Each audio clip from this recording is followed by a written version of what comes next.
उसको निकाल दिया, जंगल में चली गई।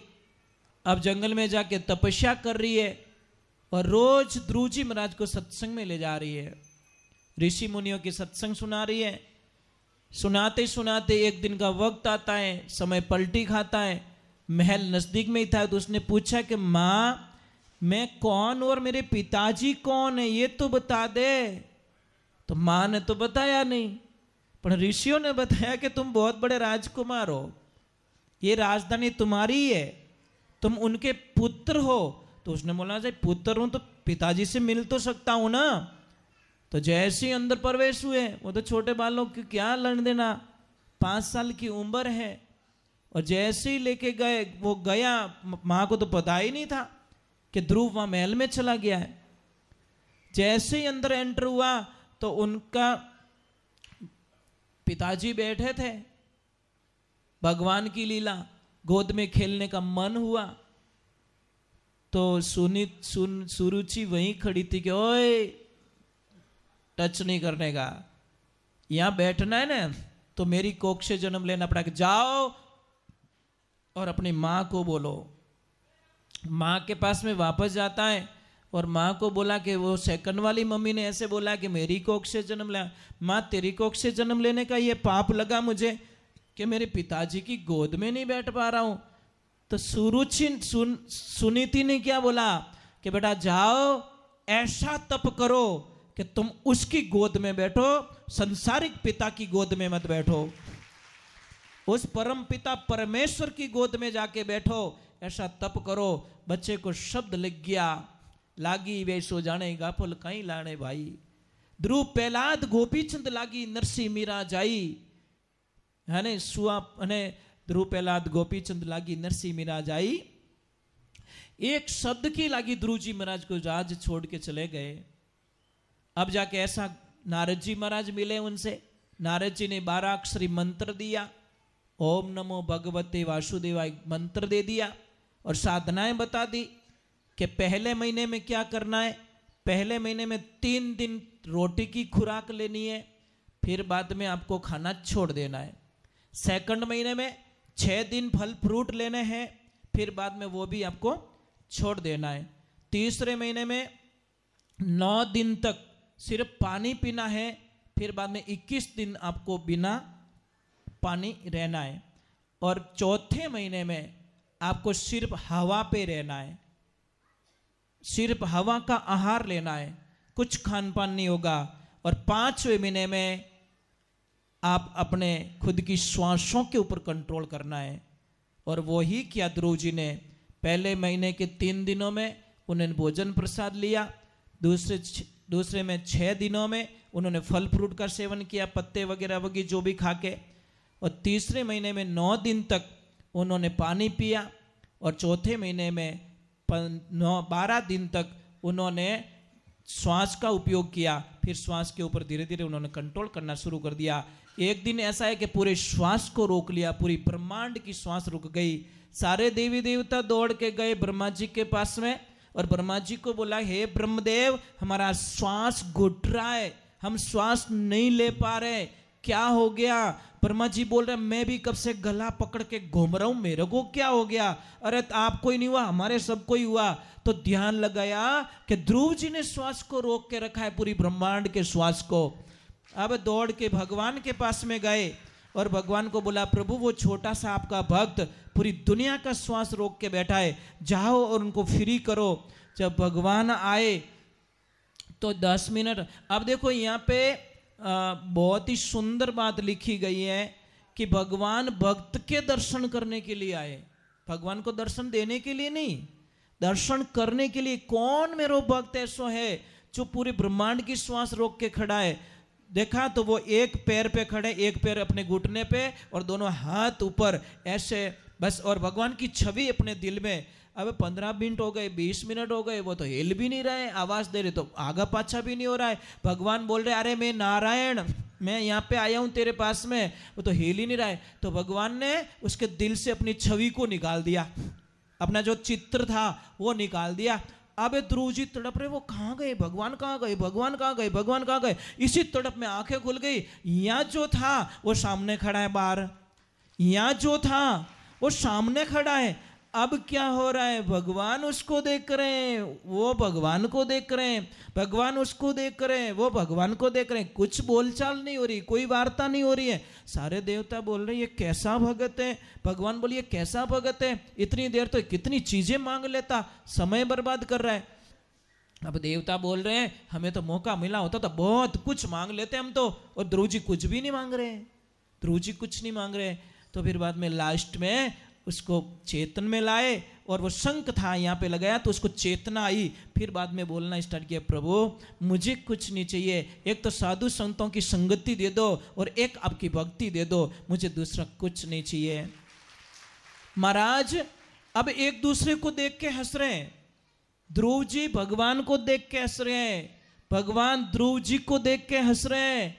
इन दोनों की हंसी देखकर देवता लोग हंसने लग गए।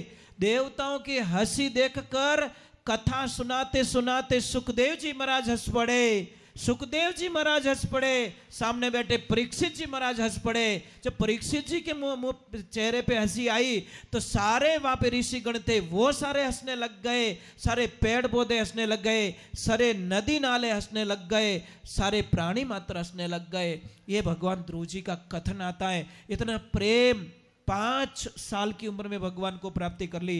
फिर उनको आदेश दिया जाता है जाओ गृहस्थी जीवन बसाओ और फिर वैकुंठ धाम में लौट जाना। फिर उन्होंने गृहस्थी जीवन बचाया। फिर उनकी माँ को वरदान दिया गया, माँ को पूछा गया ऋषियों ने कि तुम्हें क्या चाहिए, इतने साल से तुम सत्संग में आ रही हो, कुछ नहीं मांगा हम लोगों से। कि उन्होंने बोला कि देना है तो मुझे ऐसा वरदान दो कि मेरी जो देरानी है ना उसको कोई बेटा हो जाए, पुत्र हो जाए। बोलो, घर से बाहर निकाल दिया, फिर भी देरानी के लिए ऋषियों को बोला कि इतने साल में सत्संग सुनी हूं, इसका अगर फल मुझे मिले तो ये फल मेरे को ना दे, मेरे देरानी को औलाद नहीं है उसको बेटा दे दे। तो उसको बेटा हुआ, उत्तम हुआ।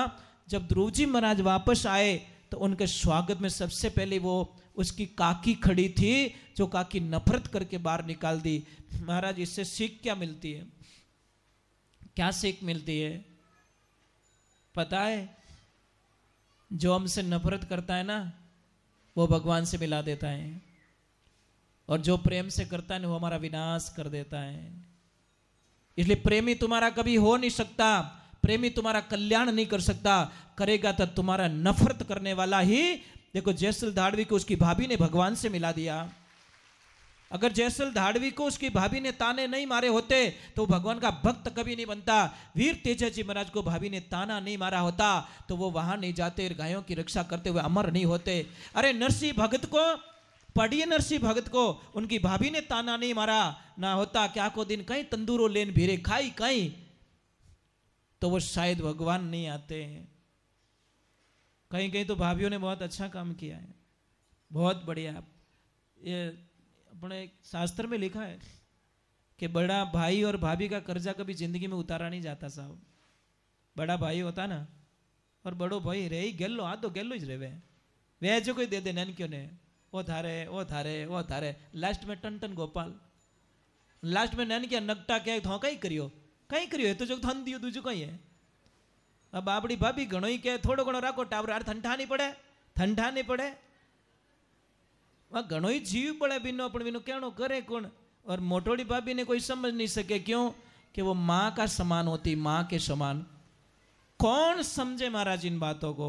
खुद गर्जी लोग नहीं समझेंगे। मैंने एक जगह देखा कोई परिवार है तो उन्होंने बोला गुरुजी हमारे घर में जो भी डिसीजन लेते हैं ना हमारी भाभी माँ लेती है बस, क्योंकि भाभी को माँ के जाने के बाद में भाभी ने हमको बड़ा किया, पढ़ाया लिखाया और ऐसे मोड़ पे रखा, तो हम आज भी भाभी को माँ मानते हैं। कितनी बड़ी बलियारी उनकी। ये विचारधाराएं होनी चाहिए। चलो हम आगे की तरफ चलते हैं कि ध्रुव जी महाराज का कल्याण होता है, ध्रुव जी महाराज को दर्शन दे देते हैं। फिर बाद में भगवान के आगे राम कथा में चले जाते हैं, राम जी का अवतरण होता है, राम जी पधारते हैं। तो थोड़ा भगवान के नारद जी कि भगवान की लीला तो देखिए आप, ईश्वर की लीला। कभी भी एक बात का ध्यान रखें, भगवान को बुलाने वाला चाहिए। यहाँ पे राम कथा का भी बीच में बहुत बड़ा प्रसंग आता है, और फिर नाम की महिमा का विवरण आ जाता वापस। राम जी का जन्म होता है, नाम की महिमा आती है, नाम से क्या होता है। तो एक छोटा सा मैं कीर्तन कर देता हूँ, फिर नाम की महिमा में